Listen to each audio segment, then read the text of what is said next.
Yo! What is up mga idol? So ngayon panibagong tatuan at panibagong kagwapuhan na naman.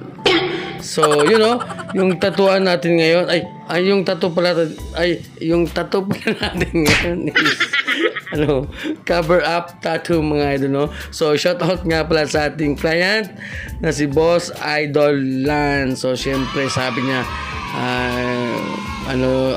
papagandahin daw natin yan. Tapos ewan ko ba bakit bakit pinagawa sa akin. Napakahirap nito mga idol.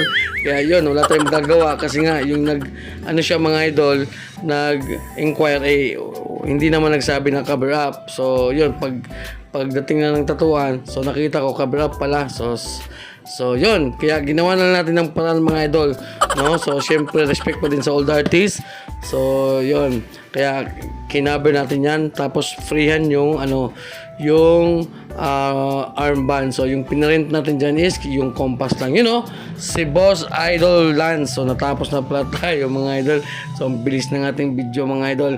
So ito na yung aming final result mga idol. So after ng 4 hours of pain mga idol, so 4 na oras na tatuan nyo.